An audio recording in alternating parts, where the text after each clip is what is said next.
नमस्कार। सामान्य विज्ञान के इस लेक्चर में आपका स्वागत है।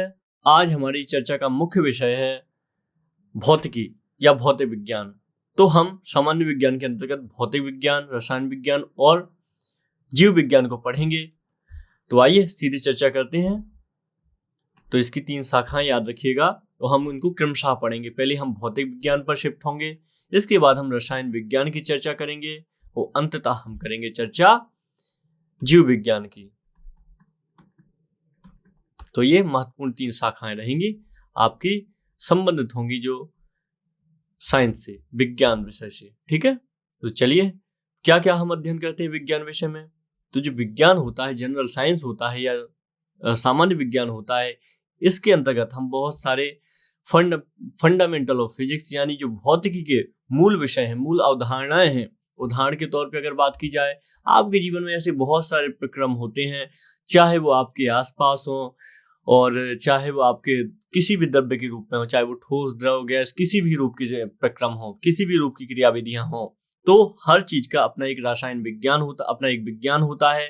वो फिजिक्स भी हो सकता है, रसायन भी हो सकता है और जीव विज्ञान भी हो सकता है। उदाहरण के तौर पे आपका पूरा शरीर ही जीव विज्ञान की शाखा के अंतर्गत अध्ययन किया जाता है। तो इस तरीके से अगर देखा जाए तो आपके आसपास, आपके वातावरण के आसपास, आपके ये पारिस्थितिक तंत्र में जो भी कुछ घटित हो रहा है, जो भी आपके पर्यावरण में घटित हो रहा है, जो भी आपको दिखाई दे रहा है, हर चीज का अपना एक वैज्ञानिक महत्व होता है। विज्ञान की दृष्टि से अपना एक उद्गम होता है और अपनी एक उपस्थिति होती है और अपना एक अंत होता है। तो इसलिए विज्ञान विषय हमें पढ़ना आवश्यक है, क्योंकि चीजों की वास्तविक समझ इससे विकसित होती है। एक होता है फिलॉसफी या फिर एक दर्शन शास्त्र की दृष्टि से, जैसा कि बुद्ध जी ने कहा था, महात्मा बुद्ध ने, तथागत कहलाते हैं इसलिए बुद्ध, क्योंकि वस्तुओं के वास्तविक जानकार कहे जाते हैं। और एक ये होता है विज्ञान के अंतर्गत, जिसमें आप वस्तुओं के वास्तविक जान सकते हैं, वस्तुओं को उनकी संरचना की दृष्टि से। वो फिलॉसफी की दृष्टि से था जो बुद्ध ने कहा था, लेकिन आपका ये संरचना की दृष्टि से, आखिर निर्माण कैसे हुआ। तो कुल मिला के हम जैसे वायु कैसे बनी आपकी, ये वायु है क्या चीज, पानी क्या है, जल क्या है, आप जल पढ़ते हैं, यौगिक है, जल तत्व है, क्या है आखिर जल। तो ये समस्त जो बातें हैं, आपके जो मेटल होते हैं, ये इतने कुछ मेटल इतने पास क्यों होते हैं, कुछ मेटल इतने हार्ड क्यों होते हैं, कुछ मेटल आप कुछ चीजें आप छू भी नहीं सकते हैं, ऐसा क्यों होता है। तो ये समस्त चीजों को हम विज्ञान के अंतर्गत अध्ययन करेंगे। तो मुझे ये समझ, मैं कोशिश कर रहा हूँ आपको कि ये समझ में आ जाए कि आखिर आपको विज्ञान पढ़नी क्यों है, विज्ञान पढ़ने से लाभ क्या होगा आपको। तो लाभ ये होगा कि आप वास्तव में अपनी दुनिया को समझ पाएंगे, एक बेहतर जीवन की समझ बना पाएंगे। इसके अलावा आप परीक्षा को भी तो उत्तीर्ण कर ही लेंगे, लेकिन इसके साथ एक अकुशल व्यक्तित्व भी बनकर निखरेंगे, अगर आप विज्ञान की अच्छी समझ रखते हैं। तो जो सामान्य विज्ञान है, ये फंडामेंटल ऑफ फिजिक्स यानी जो भौतिकी के मूल विषय हैं, इनको अध्ययन करती है। रसायन विज्ञान और बायोलॉजी के इन तीनों ही शाखाओं का मुख्य अध्ययन करती है। इनके जो फंडामेंटल होते हैं, इनकी जो मूल चीजें होती हैं, उनका अध्ययन करती है। इसके अलावा ये क्या इंक्लूड करती है, study of forces, motion, forces यानी बल, गति, ऊर्जा और मैटर, इसके अलावा केमिकल रिएक्शन। तो कुल मिला के जो अभी हमने ऊपर पढ़ा था, फिजिक्स, केमिस्ट्री और बायोलॉजी का अध्ययन है, बायोलॉजी के फंडामेंटल्स का अध्ययन है, तो ये उसी के विषय, ये फिजिक्स के विषय हो जाएंगे और ये आपका केमिस्ट्री का विषय हो जाएगा। तो इस तरीके से आप देखेंगे। तो कुल मिला के हम इसमें बल, गति, ऊर्जा क्या होती है, थर्मोडायनेमिक्स में पढ़ेंगे हम। इसके अलावा मैटर क्या होता है, केमिकल रिएक्शन क्या होते हैं, अगर प्रकाश संश्लेषण होता है, हम बोलते हैं ना लोग कि पेड़ नहीं काटने चाहिए, तो पेड़ क्यों नहीं काटने चाहिए, इन सब चीजों का आपको उत्तर मिलेगा। ह्यूमन बॉडी क्या है, कैसे हमारा शरीर काम करता है, तो इन सब चीजों के बारे में आपको सारे विषय के बारे में जानकारी प्राप्त होती है। अगर आपको इससे ये भी पता चलेगा, अगर पत्ते हरे दिखते हैं तो ये हरे क्यों दिखते हैं, कुछ पत्ते पीले क्यों दिखते हैं, आपको ये समझ में आएगा कि आपको ये कलर क्यों दिखते हैं अलग अलग। ये सारी चीजें हम फिजिक्स के अंतर्गत काउंट करेंगे, समझेंगे, पढ़ेंगे अच्छे तरीके से। तो आइए कुछ बेसिक बात कर लेते हैं फिजिक्स के बारे में। सबसे पहले शुरुआत करते हैं। तो फिजिक्स की शुरुआत कहाँ से होती है, मात्रक इकाइयों के साथ होती है। ये इसलिए पढ़ना आवश्यक है क्योंकि अगर आप ये नहीं पढ़ेंगे तो आगे चल के जब शब्द बोले जाएंगे आपको कुछ, तो वो कुछ शब्द समझ में नहीं आएंगे। इसलिए मात्रक इकाई पढ़नी आवश्यक होती है। तो क्या होता है इनका उपयोग, देखिए, किसी भी भौतिक राशि को मापने के लिए उस राशि के एक निश्चित परिमाण को मानक मान लेते हैं। उदाहरण के तौर पे जैसे कि हमने इतिहास में बात की थी क्लासिकल एज, क्या गुप्त काल में हमने चित्रकला को क्लासिकल मान लिया था। तो जिस चित्रकला को क्लासिकल मान लिया था, यानी आगे के लोग जब चित्रकला बनाएंगे ना, तो ये चित्रकला बनाते समय ध्यान रखेंगे कि हमको गुप्त काल जैसी जो अजंता में चित्रकला है ऐसी चित्रकला बनानी है। बस यही कॉन्सेप्ट काम करता है आपके मात्रक में, फिजिक्स में, साइंस में। इसमें क्या किया लिया जाता है, एक परिमाण, एक जो वस्तु है, एक जो भार है, एक जो चीज है, इसको हम मानक मान लेते हैं, मतलब ये आदर्श हो गया आपका। अब इसी आदर्श के सापेक्ष, ये आदर्श आपने 1 किलो बोल दिया, अब इसी आदर्श के सापेक्ष जब भी कोई 1 किलो का कार्य करेगा तो वो इसको ध्यान में रख के करेगा। यही मात्रकों का कार्य होता है मूलतः। ठीक है, अब बेसिक अवधारणा समझ गए होंगे कि आखिर इसके पीछे लॉजिक क्या है, ये चीज आई। इसी को उस राशि का मात्रक कहते हैं। भौतिक राशियों के मापन के लिए 4 पद्धतियां प्रचलित रही हैं। इसमें पहली पद्धति है सीजीएस पद्धति। क्या होती है सीजीएस? इसको बोलते हैं सेंटीमीटर ग्राम सेकंड पद्धति। सेंटीमीटर यानी ये लंबाई का मात्रक हो जाएगा। सेंटीमीटर तो लंबाई नापी जाती है ना, सेंटीमीटर, इंच, फुट, मीटर से किलोमीटर, हेक्टेयर, किलोमीटर, इसके बाद मील, है ना, ये सब।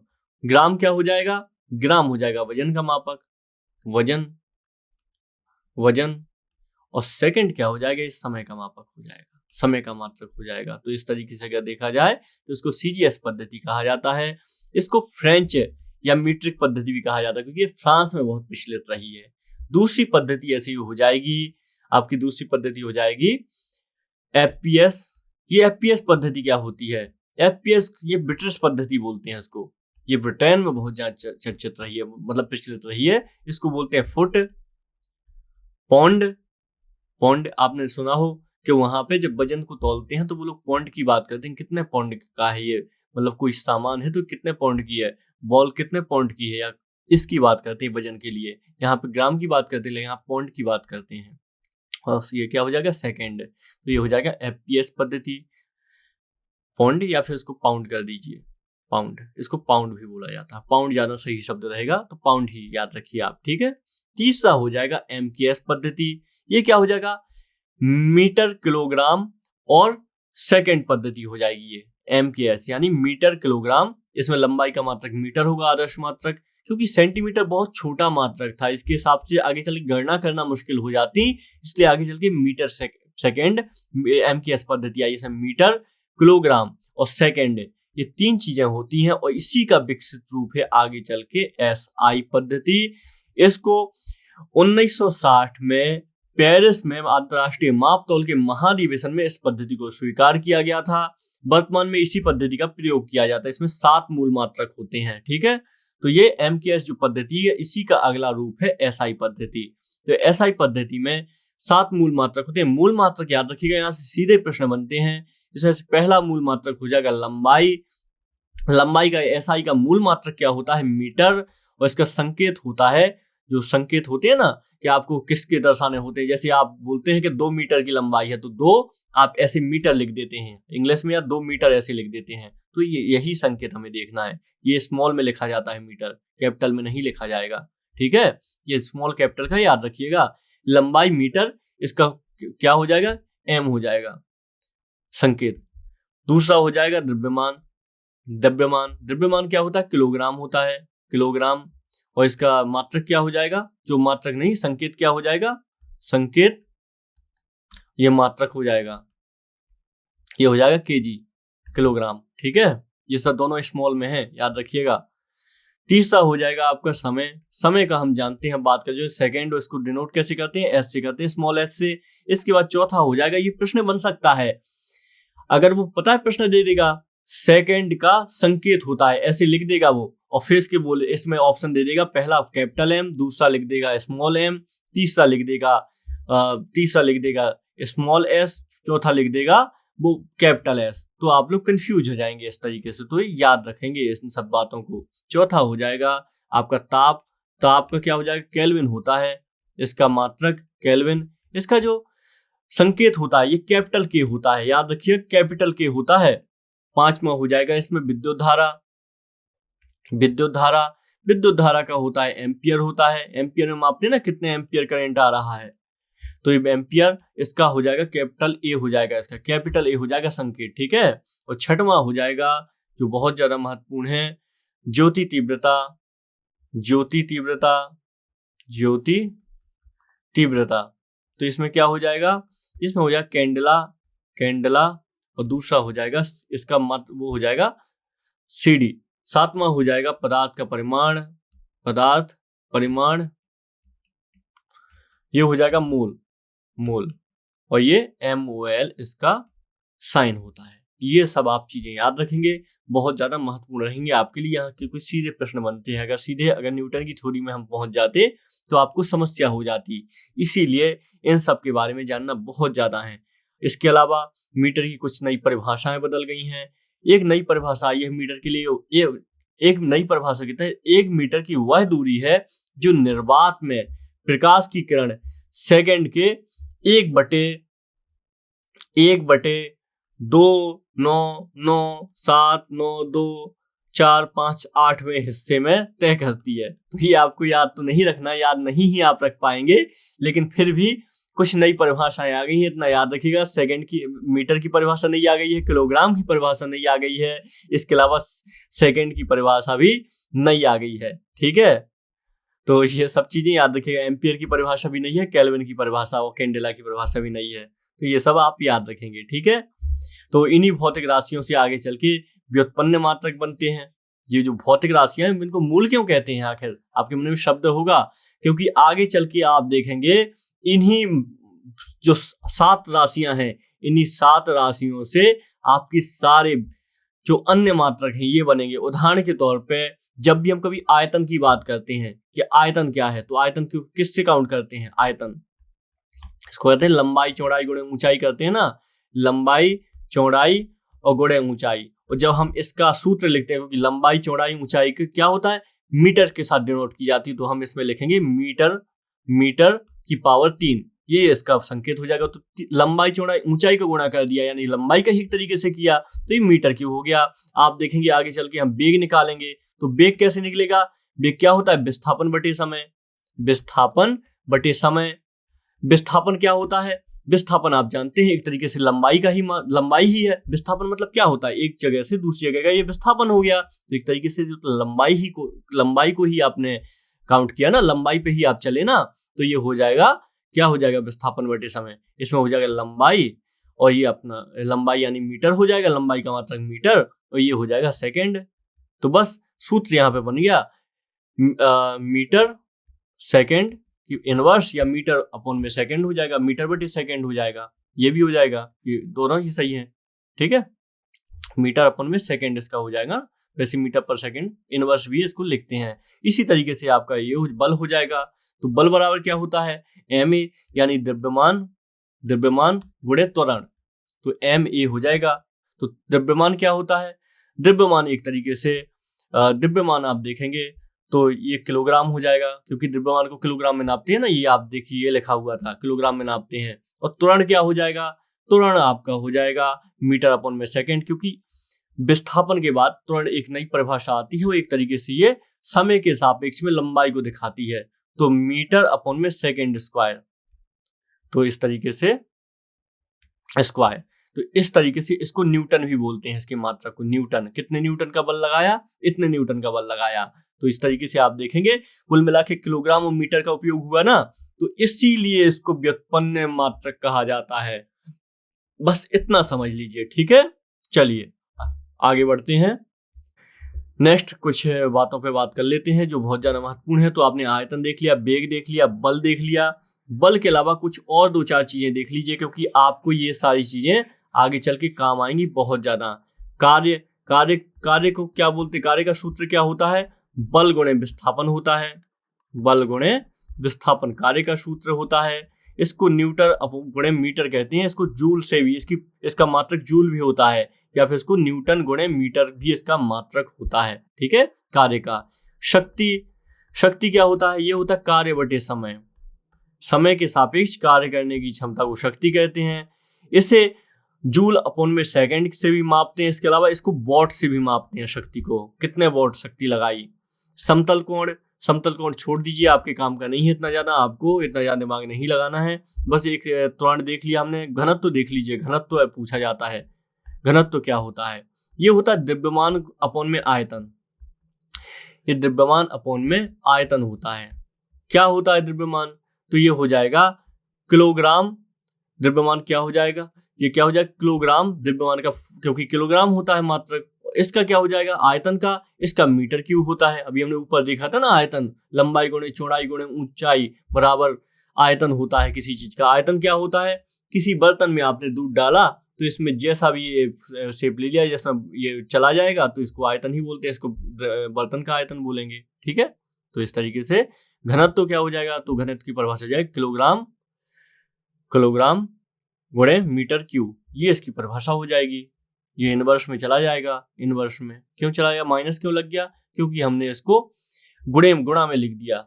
अगर हम इसको लिखते भाग में विभाजन में ही लिखते, तो अब इसका होता किलोग्राम अपॉन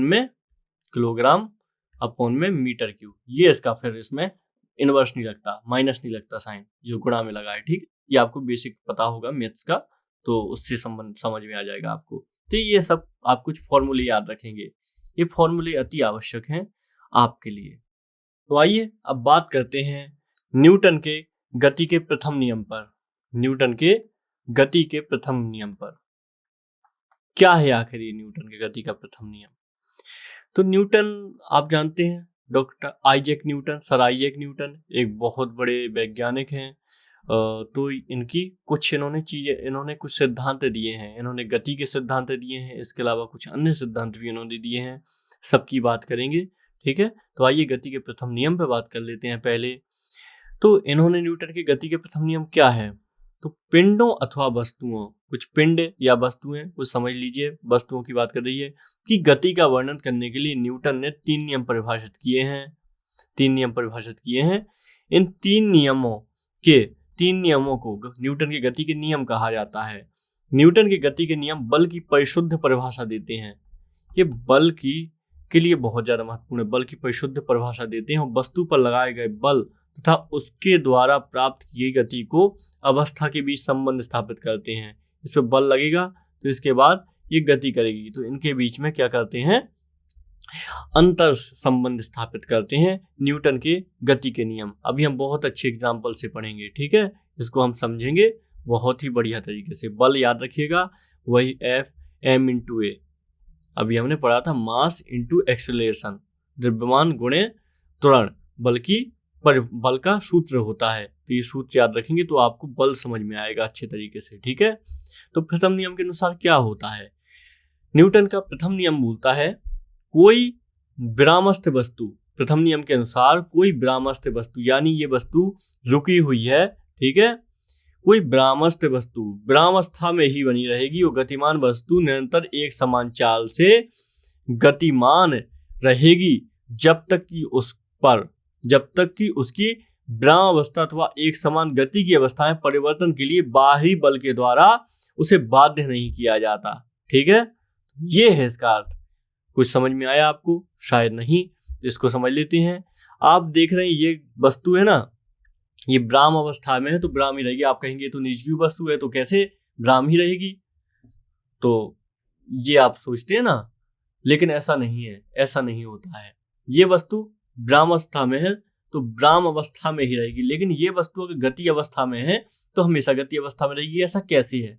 आप सोचिए, आप सोचते होंगे क्योंकि आप कभी एक्सीलेटर में पैर दबा दें, ठीक है, गाड़ी चलने लगती है, तो आपका फिर इस पर एक थॉट आएगा कि जब हमने एक्सीलेटर दबा दिया गाड़ी में तो गाड़ी तो हमेशा चलती रहनी चाहिए, तो फिर गाड़ी रुक के हो जाती है एक समय के बाद। मतलब अगर हम ब्रेक ना भी लगाएं तो भी रुक जाती है वो, इसलिए क्योंकि कुछ ना कुछ बल कार्य करते हैं, बाहरी बल कार्य करते हैं इसको रोकने के लिए। तो इन बलों के कारण ये गाड़ी रुक जाती है। ये वस्तु स्थिर अवस्था में बनी रहती है जब तक, मतलब इस पर कोई बल नहीं लगाया जाएगा। जब तक बल लगाया जाए तभी ये वस्तु स्थिर अवस्था से अन्य अवस्था में पहुंचेगी। इसी तरह ये गाड़ी ना हमेशा चलती रहेगी अगर इस पर कोई बाह्य बल ना लगाया जाए। लेकिन ये बाहरी बल इंसान ना भी लगाए तो प्रकृति लगा देती है। कौन से बल हैं? उदाहरण के तौर पर घर्षण बल हो गया। घर्षण बल लगेगा ना आपके टायर और रोड के बीच में, तो ये प्रकृति के द्वारा ही दिया हुआ बल है, तो ये घर्षण बल हो गया। उदाहरण के तौर पे यहाँ पे हवा के द्वारा ही बल लगाया जाएगा, जो हवा है इसको क्रॉस कर रही है ना, तो हवा के द्वारा भी एक बल लगाया जाएगा, तो ये भी गाड़ी को रोकने का कार्य करेगी।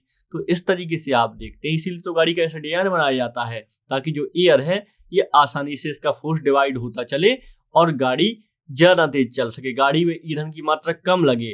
तो ये सब जो बल होते हैं, आप कई बार क्योंकि ऐसा सोच रहे हो कि जब तक हम रोकेंगे नहीं गाड़ी को तब तक गाड़ी चलनी चाहिए, लेकिन हाथ से रोकने की बात नहीं है, प्रकृति के द्वारा बल लगाए जाते हैं। इसी तरीके से ये वाला है, ये आपका बल यहाँ पे रखी हुई वस्तु स्थैतिक अवस्था में ही रहेगी।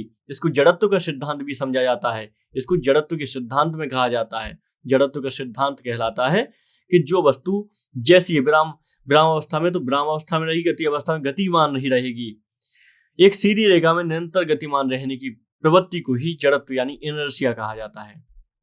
तो ये जड़त्व का नियम समझाता है। जड़त्व के नियम में ये स्थिर है तो ये स्थिर ही रहेगी, ये जब तक बाहरी बल ना लगाया जाए। और ये गतिमान है, गतिमान ही रहेगी जब तक बाहरी बल ना लगे, तो बाहरी बल लगते ही है। अगर ये गाड़ी निर्वात में चल रही होती, निर्वात यानी वहां पे कोई भी प्रेशर नहीं है, कोई भी दाब नहीं है, कोई भी कुछ भी नहीं है, ना कोई हवा का प्रेशर है ना किसी चीज का प्रेशर है, तो ये गाड़ी हमेशा चलती रहेगी। तो ये होता है इसमें, ठीक है। जैसे कि हमारे सैटेलाइट भी आप देखते हैं, सैटेलाइट भी घूमते हैं ना चारों तरफ। तो ये आप पहला नियम जरूर याद रखिएगा न्यूटन का, बहुत महत्वपूर्ण है। इसमें क्या होता है, आगे चलिए बात करते हैं। तो वास्तव में जो द्रव्यमान किसी वस्तु के जड़त्व की माप होती है, तो जड़त्व क्या होता है, ये किसी वस्तु के द्रव्यमान जो द्रव्यमान होता है, ठीक है, जो अभी हमने बात की थी, मास की बात की थी, मास यानी द्रव्यमान जो होता है ये जड़त्व की माप होती है। मतलब कितना द्रव्यमान लगा हुआ है इसमें, कितना इसमें किलोग्राम है, तो इस हिसाब से इसकी जड़त्व की माप निर्धारित होती है, ठीक है। थोड़ा सा द्रव्यमान और भार में आप अंतर समझ लीजिए, नहीं तो आगे चल के यहाँ पे कंफ्यूज होंगे। द्रव्यमान शब्द बहुत ज्यादा महत्वपूर्ण है। तो देखिए, एक शब्द होता है भार और एक शब्द होता है द्रव्यमान। क्या होता है, द्रव्यमान को हम डिनोट करते हैं एम से और भार को करते हैं डब्ल्यू से। अब बोलते हैं ना कितने भारी हो तुम, तो ये सब चीजें। तो भार क्या होता है, ये पृथ्वी का आकर्षण बल होता है। आपको पता है पृथ्वी गुरुत्वाकर्षण बल लगाती है। और ये क्या होता है, वस्तु का परिमाण होता है, वस्तु का परिमाण। उदाहरण के तौर पे परिमाण, वस्तु कितना स्थान घेरती है, कितनी वस्तु बड़ी है, ये सब चीजें। और भार क्या होता है कि जो गुरुत्वाकर्षण लगाया जाता है पृथ्वी के द्वारा, तो उसके कारण जो आपको बल प्रवर्तित होता है वो भार होता है। इसके अलावा इसका मात्रक न्यूटन होता है, इसका मात्रक ग्राम या किलोग्राम होता है। इसके अलावा वस्तु का भार भिन्न भिन्न स्थानों पर भिन्न भिन्न हो सकता है। ये बहुत अच्छी चीजें ध्यान रखिएगा, वस्तु का भार भिन्न स्थानों पर भिन्न भिन्न हो सकता है। यानी आप ये पृथ्वी है और ये आपके उत्तरी और दक्षिणी ध्रुव है। तो अगर आप उत्तरी ध्रुव में जाएंगे ना, तो यहाँ पे ग्रेविटी ज्यादा है, तो यहाँ पे जो भार आप अक्षांशों के बीच में 1 किलो का समझ रहे हैं, उदाहरण दे रहा हूं, एक्यूरेट नहीं बता रहा हूं, 1 किलो का भार है, तो यहाँ आपको ये 2 किलो जैसा फील होगा, 2 किलो जैसा महसूस होगा। तो यहाँ पे कुल मिला के भिन्न भिन्न स्थानों पर जो भार होता है वस्तु का अलग अलग होता है, लेकिन जो वस्तु का द्रव्यमान होता है ये हमेशा अचर रहता है। ये अचर रहता है, अचर का मतलब चर नहीं होता, यानी कभी बदलता नहीं है। अगर ये पेन इस तरीके का है, इसकी संरचना, तो यही संरचना रहेगी और यही इसका परिमाण रहेगा। अगर ये 2 फुट चौड़ी 2 फुट लंबी संरचना है तो ये ऐसी ही रहेगी। लेकिन इसका भार है ना जो इसी वस्तु का, तो इस वस्तु का यहाँ पे भार आ जाएगा, तो भार कम और ज्यादा हो जाएगा। अगर ध्रुवों पे आप चले जाएंगे तो भार ज्यादा हो जाएगा। तो ये सब आपको समझने की आवश्यकता थी, ठीक है। ये समस्या समझ गए होंगे आप, बहुत ही आसानी से, कोई ही बड़ी बात नहीं थी। भार और द्रव्यमान के बीच में अंतर, ये आपको आगे चल के प्रभावित करेगी, ये सब संकल्पना, तो याद रखिएगा। तो आइए दूसरे की बात कर लेते हैं, इसमें हम एग्जाम्पल भी देख लेते हैं। जैसे कोई कार फ्लोर पे चल रही है, तो जब तक उसको पुश ना किया जाए, जब तक उस पर बल ना लगाया जाए कार पे, तब तक वो कार रुकेगी नहीं। जैसे ही बल लगने लगेंगे तो ये कार अपने आप रुक जाएगी एक समय के बाद। तो इसी को बोलते हैं न्यूटन का प्रथम नियम। इसके अलावा इसका एक दूसरा ऑप्शन हमने बताया ही था, उदाहरण के तौर पे ये बुक रखी हुई है, ये बुक रखी रहेगी हमेशा के लिए जब तक इस बुक पे बल ना लगाया जाए। तो इसलिए बल निर्धारित करते हैं कि ये बुक आगे बढ़ेगी कि नहीं बढ़ेगी, ठीक है। तो ये सब आप चीजें जरूर याद रखेंगे। क्या हो जाएगा, F = ma इसका बल का फॉर्मूला है, हम देख चुके हैं।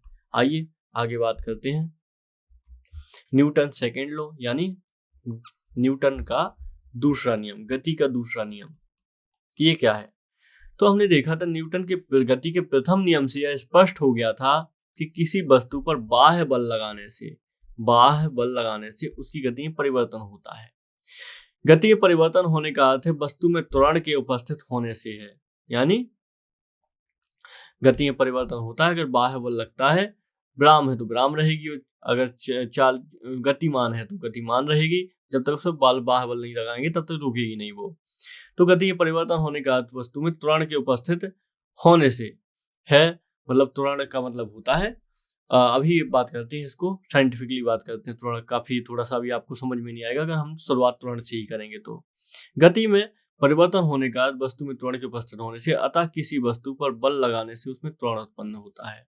अगर आप किसी वस्तु पर बल लगाएंगे तो इसमें त्वरण उत्पन्न होता है। इसको एक उदाहरण से थोड़ा सा समझ लेते हैं, बाद में समझेंगे क्या है ये। बल लगाएंगे तो त्वरण उत्पन्न हो जाएगा, कुछ समझिए आप। उदाहरण के तौर पे आप अचानक से, एक बाइक खड़ी हुई है आपकी, ठीक है, बाइक खड़ी हुई है अचानक से, और आप उसको अचानक से झटका दे के आगे बढ़ाते हैं, तो ये त्वरण बोलते हैं ना, गाड़ी त्वरित कर रही है, एक्सेलरेशन दबाइए, एक्सेलरेटर दबाइए। गाड़ी में होता है ना, मोटरसाइकिल में एक्सेलरेटर, कार में भी होता है। तो ये कार में जो एक्सेलरेटर है ये त्वरण का ही, इसको हिंदी में ना त्वरण ही बोला जाएगा। एक्सेलरेटिंग करिए तो इसको त्वरण ही बोला जाएगा। त्वरण करिए, त्वरण चलाइए, त्वरण करिए, त्वरण बढ़ाइए। तो इस तरीके से ये आप देखते हैं, तो कोई बहुत बड़ी चीज नहीं है, आसानी चीज है, बस समझने की आवश्यकता है। चलिए आगे बात करते हैं कुछ और, इसके लिए कुछ प्रयोग हुए हैं। इसमें देखा गया है कि किसी वस्तु पर आरोपित बल, अगर हम इसको F नाम दे दें, उस वस्तु के द्रव्यमान, इसी वस्तु के द्रव्यमान m तथा वस्तु में बल की दिशा में उत्पन्न त्वरण a की गुणनफल के बराबर है। ठीक है, तो इससे क्या हो जाएगा, जो इसमें क्या है, बल F किसके बराबर है, बल क्या है, ये F क्या है, आरोपित बल। ये जो वस्तु है ना, ये जो वस्तु है, इस पर F नाम का बल लगाया, ठीक है, F नाम का बल लगाया, तो ये किसके बराबर होगा, तो ये बराबर होगा इसके द्रव्यमान हम बात कर चुके हैं पहले ही, किलोग्राम। द्रव्यमान की हम बात थोड़ी देर पहले कर चुके हैं। द्रव्यमान प्रत्येक स्थान पर अचर रहता है, हम जान चुके हैं इसके बारे में। तो ये द्रव्यमान हो गया जैसे किलोग्राम, और इसको त्वरण हो गया ए, एक्सेलरेशन F बराबर, तो इसको m से डोनेट करेंगे। इसको आप भार को केजी से करते हैं डोनेट, W को, जो भार होता है ना, इसको वेट बोलते हैं ना, तो इसको केजी से करते हैं। जो द्रव्यमान होता है इसको m से करते हैं, न्यूटन इसकी इकाई होती है, तो ma हो जाएगा। तो क्या इस समीकरण को ही न्यूटन का दूसरा नियम कहा जाता है, याद रखिएगा, F = ma, इसी को ही न्यूटन का दूसरा नियम कहा जाता है।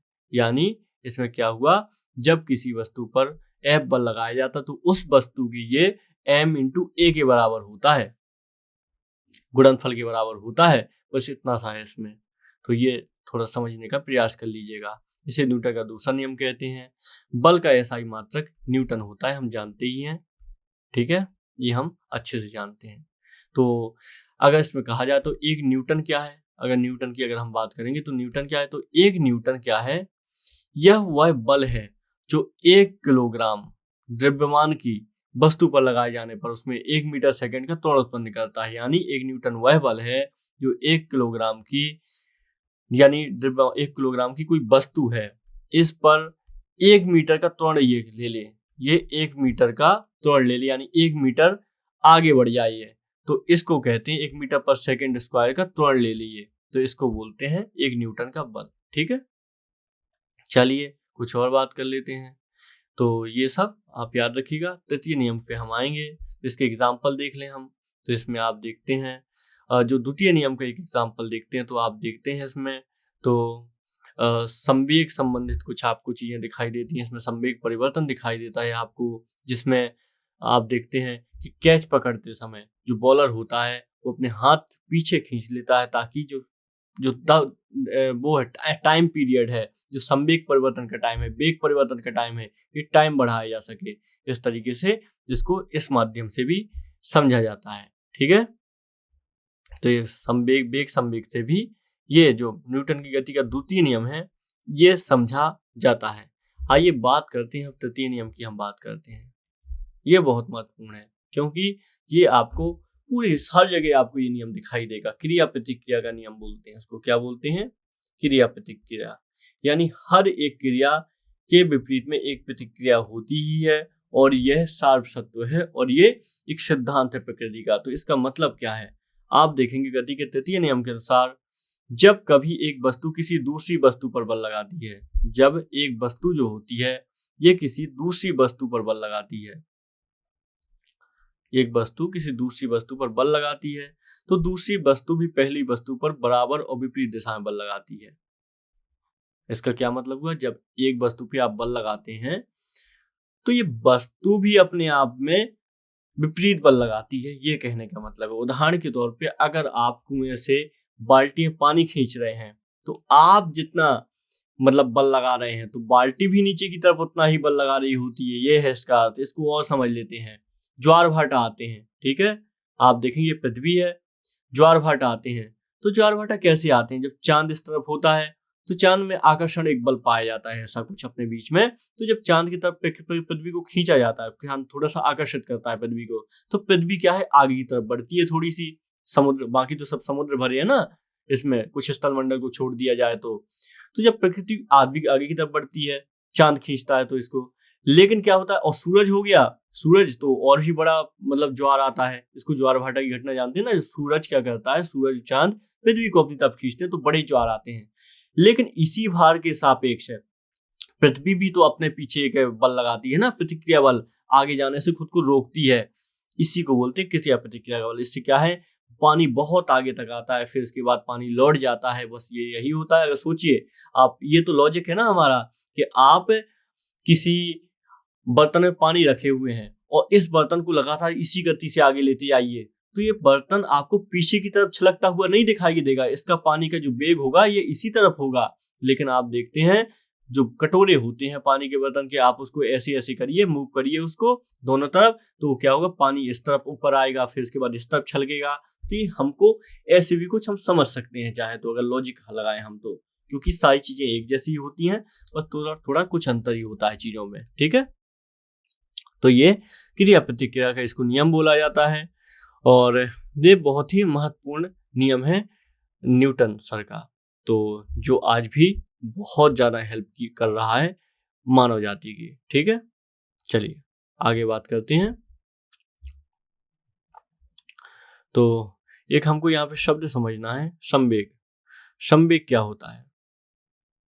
संवेग एक शब्द समझ लेते हैं, इसमें समझ लेते हैं यहाँ पे संवेग, क्योंकि ये दूसरे नियम से संबंधित है। इसको इंग्लिश में मोमेंटम बोलते हैं। क्या बोलते हैं? मोमेंटम। क्या होता है संवेग? संवेग होता है द्रव्यमान गुणे वेग की गुणनफल को संवेग बोला जाता है। इसको पी से समझा जाता है। संवेग यानी पी, और इससे क्या होता है, द्रव्यमान यानी एम, वेग यानी वी। तो ये P इक्वल टू एम भी होता है। संवेग बराबर द्रव्यमान गुणे वेग होता है। क्या होता है? संवेग एक सदिश राशि होती है। सदिश राशि होती है यानी इसमें दिशा भी होती है, परिमाण भी होता है। इसकी सदिश राशि है जिसकी दिशा वेग की दिशा में ही होती है, यानी जिस तरफ वेग चलता है उसी दिशा में होती है। प्रत्येक गतिमान वस्तु में संवेग होता है। संवेग का ऐसा ही मात्रक होता है किलोग्राम मीटर, किलोग्राम मीटर पर सेकेंड। तो ये संवेग का मात्रक होता है। तो ये सब याद रखना आवश्यक होता है। संवेग परिवर्तन क्या होता है?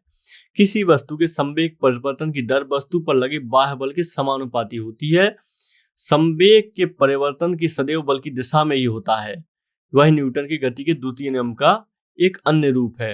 तो इसको अगर कहा जाए तो बल समानुपाती संवेग में परिवर्तन, और इसके अलावा हो जाएगा समय के सापेक्ष है। इस संवेग परिवर्तन की दर होती है। बस संवेग परिवर्तन का एग्जांपल आपको बताया था। जब एक बॉलर मतलब एक कीपर बॉल को कैच करता है या फिर कोई भी बॉल को कैच करता है तो वो अपने हाथ नीचे की तरफ ले जाता है धीरे से। तो इससे क्या होता है, जो वेग बॉल का आ रहा था तो वो जब हाथों में आया तो हाथों को जब पीछे की तरफ खींचते गए तो इससे क्या होता है, जो बॉल का संवेग है इसको ज्यादा समय मिल जाता है और चोट लगने से बच जाती है। आपको ये अगर आपने इमेजिन कर लिया ना ये वाला एग्जाम्पल, तो आपको बहुत ज्यादा आसानी हो जाएगी इन सब चीजों को समझने में। और आपको भले ही आपको ये ना क्लियर हो पाए कि संवेग आखिर क्या है क्या नहीं है, लेकिन आपको ये थोड़ा सा क्लियर जरूर हो जाएगा आखिर संवेग चीज क्या होती है, ये किससे संबंधित है, ये एक्चुअल में क्या है, तो आप इसको प्रैक्टिकल लाइफ में समझ पाएंगे। सबसे बड़ी बात है, ठीक है, तो ये सब चीजें याद रखेंगे आप। तो न्यूटन का हमने तीसरा लॉ भी देख लिया है। इसमें हमने देखा किस तरीके से आप एक बल लगाते हैं, उसकी प्रतिक्रिया में एक दूसरा बल लगता है इसके अपोजिट डायरेक्शन में। तो हम इस तरीके से देख चुके हैं तीसरे लॉ को। तो ये जो लॉ हैं, तीनों लॉ हैं, ये डिस्कवर किए थे सर आइजैक न्यूटन ने। इनके बारे में कुछ दिया हुआ है, ये साइंटिस्ट थे। इन्होंने इसके अलावा और भी कुछ खोजें की हैं। न्यूटन्स लॉ ऑफ मोशन यानी गति के 3 नियम, ये बहुत ही ज़्यादा महत्वपूर्ण है, ठीक है, गति के 3 नियम। इसके अलावा इन्होंने कुछ और भी नियम दिए हैं जो आपके संबंधित हैं भौतिक विज्ञान की अन्य शाखाओं से, ठीक है। तो हम उनकी चर्चा आगे करेंगे, अभी उनकी चर्चा करना ज़्यादा लेंदी हो जाएगा यहाँ पे, तो आगे करते हैं हम उनकी चर्चा। तो आइए एक दो चीज़ों को समझ लेते हैं, इसके बाद में आज अपने इस लेक्चर को हम यहीं कंप्लीट करेंगे। तो इसमें आप देखेंगे एक महत्वपूर्ण है कार्य। कार्य क्या होता है, किसी वस्तु पर बल लगाकर उसकी स्थिति में परिवर्तन किया जाए तो उसको कार्य कहा जाता है। यानी वस्तु में बल लगा दिया हमने और इसकी स्थिति परिवर्तन हो गई, ये वस्तु यहाँ पे आ गई, तो इसको क्या कहेंगे, कार्य कहेंगे। अगर सपोज करें आप बल लगा रहे हैं और ये वस्तु आपने वापस यहाँ पे पहुंचा दी और वापस यहाँ से फिर से यहीं पहुंचा दी, तो इसको क्या कहेंगे हम, कार्य तो लगा है लेकिन कार्य का मात्रा कितनी है, 0, 0 है। तो इस तरीके से आप देखेंगे तो कार्य होता है। अगर ये वस्तु आप बल लगाते हैं यहीं पर रहती है तो इसको कार्य नहीं माना जाएगा। तो ये कार्य की परिभाषा होती है, आपको थोड़ा सा आइडिया रखना है। इसका सूत्र होता है बल गुणे बल की दिशा में विस्थापन, यानी जिस दिशा में बल लग रहा है उसी दिशा में विस्थापन होना चाहिए। विस्थापन क्या होता है, एक पॉइंट से दूसरे पॉइंट में आपका जगह बदल जाए समय के सापेक्ष, तो इसको विस्थापन बोलते हैं, ठीक है।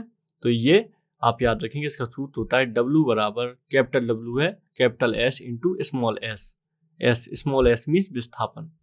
चलिए अच्छी बात है, आइए कुछ और बात कर लेते हैं। शक्ति अथवा सामर्थ्य क्या होता है, इसको पावर भी बोलते हैं शक्ति को इंग्लिश में। तो शक्ति सामर्थ्य किसी मशीन अथवा कर्ता के द्वारा कार्य करने की दर को सामर्थ्य कहते हैं, यानी कार्य करने की दर को शक्ति कहते हैं। बस इतना याद रखिएगा, ठीक है। तो शक्ति का सूत्र क्या हो जाएगा, शक्ति इक्वल टू क्या हो जाएगा, कार्य अपॉन में समय, कार्य अपॉन में समय। तो इसको शक्ति को P बराबर हो जाएगा W अपॉन में T, इसको ऐसे भी लिख सकते हैं आप, ठीक है। तो ये भी आप याद रखेंगे। ऐसी एक शब्द है ऊर्जा, तो ऊर्जा भी आपको पता होना चाहिए। ऊर्जा, तो ऊर्जा क्या होता है, इसके अलावा याद रखिएगा एक शक्ति का ही मात्रक होता है अश्व शक्ति, हॉर्स पावर। क्या होता है, हॉर्स पावर। तो ये अश्व शक्ति क्या होती है, एक अश्व शक्ति बराबर होते हैं 746 वाट। एग्जाम में बहुत क्वेश्चन बनता है, बहुत ज्यादा, ठीक है। शक्ति का ऐसा ही मात्रक होता है जूल पर सेकेंड, इसे वॉट कहते हैं, वॉट। लेकिन इसके अलावा शक्ति का एक अन्य मात्रक होता है अश्व सामर्थ्य या अश्व शक्ति। तो इसको एक अश्व शक्ति में 746 वॉट होते हैं, ये आप याद रखेंगे, प्रश्न बनता है एग्जाम में। ऊर्जा क्या होती है, किसी वस्तु के कार्य करने की क्षमता को ऊर्जा कहते हैं। कार्य करने की दर को शक्ति कहते थे, यहाँ पे क्षमता को ऊर्जा कहते हैं। अंतर थोड़ा सा याद रखिएगा, सीधे प्रश्न बनते हैं। ऊर्जा के अनेक रूप होते हैं, यांत्रिक ऊर्जा हो जाएगी, ऊष्मा प्रकाश, ध्वनि ऊर्जा हो जाएगी। हम देखेंगे आगे चल के कैसे ध्वनि ऊर्जा विद्युत ऊर्जा ध्वनि ऊर्जा में बदलती है माइक्रोफोन से, ये सब भी हम देखेंगे आगे चल के। तो ऊर्जा के अपने आप में अनेक रूप होते हैं और ये एक अदिश राशि होती है, ठीक है, अदिश राशि होती है। इसमें दिशा नहीं होती लेकिन परिमाण तो होता है। इसका SI मात्रक होता है जूल, ठीक है। तो ये ऊर्जा याद रखिएगा। इसके अलावा यांत्रिक ऊर्जा भी होती है एक चीज, यांत्रिक ऊर्जा भी एक अलग ही चीज होती है ऊर्जा से। इसमें क्या होता है, यांत्रिक किसी पिंड को के कुछ यांत्रिक कार्य करने की क्षमता प्रदान करती है। पिंड को कुछ यांत्रिक किसी पिंड को कुछ यांत्रिक कार्य करने की क्षमता प्रदान करती है। कुछ ऊर्जा ऐसी होती है, दो प्रकार की होती है। ये होती है पहली गतिज ऊर्जा और दूसरी होती है स्थितिज ऊर्जा। स्थितिज, ठीक है। स्थितिज ऊर्जा क्या होती है? कोई वस्तु स्थितिज अवस्था में, मतलब शून्य की अवस्था में, मतलब वहीं पर एक जगह टिकी हुई है, तो उसमें भी एनर्जी होती है, उसमें होती है स्थितिज ऊर्जा। गतिज ऊर्जा क्या होती है? कोई चीज गति के अनुसार चल रही है तो इसको गतिज ऊर्जा बोलते हैं। इसका सबसे अच्छा उपयोग होता है विद्युत उत्पादन में। आपको पता है बांधों में क्या किया जाता है? बड़े बड़े बांध होते हैं, ये जलप्रपात होते हैं, यहाँ से एक टनल लाई जाती है, यहाँ पाइप लाया जाता है, इसके बाद यहाँ पे आप देखेंगे टरबाइन को घुमाया जाता है। टरबाइन को, ये टरबाइन कैसे घूमता है? ये टरबाइन घूमता है इस नोजल के माध्यम से, जो टरबाइन में पानी डाला जाता है। तो यही तो गतिज ऊर्जा है ना। यहाँ से देखिए गतिज ऊर्जा गति कर रहा है, पानी यहाँ पे भी गति कर रहा था, यहाँ पे भी गति कर रहा है, और ये गति करते करते इसका मुख इतना छोटा होता है नोजल का कि बहुत तेजी से पानी निकलता है, और ये जो होते हैं ब्लेड, ये घूमते हैं। ये होते हैं जनरेटर से कनेक्ट होते हैं, तो यहाँ से बिजली बनती है। आगे जाके ये टावर के माध्यम से बिजली लोगों के घरों तक पहुंचती है, टावर और तारों के माध्यम से। तो ऐसे ही तो होता है बिजली का उत्पादन। तो ये एक प्रोसेस होता है। तो गतिज ऊर्जा का हमने एक अच्छा एग्जांपल लिया। स्थितिज ऊर्जा का मतलब होता है कि कोई चीज स्थिर अवस्था में है तो ये उसमें भी एक ऊर्जा होती है, ठीक है। तो ये दोनों याद रखिएगा। गतिज ऊर्जा का फॉर्मूला होता है, काइनेटिक एनर्जी बोला जाता है इसको इंग्लिश, 1/2 mv², ठीक है। ये इसका सूत्र होता है। इसके अलावा जो स्थितिज ऊर्जा होती है इसको पोटेंशियल एनर्जी बोलते हैं। इसको सूत्र होता है mgh। m द्रव्यमान, g गुरुत्वीय त्वरण, h ऊंचाई होता है। तो ये आप सारी चीजें याद रखेंगे। जो हमने न्यूटन की गति से संबंधित चीजें पढ़ी, ये आपको बहुत हेल्प करेंगे। आगे चल के एक नए टॉपिक पर बात करेंगे। आज के लिए इतना ही। नमस्कार।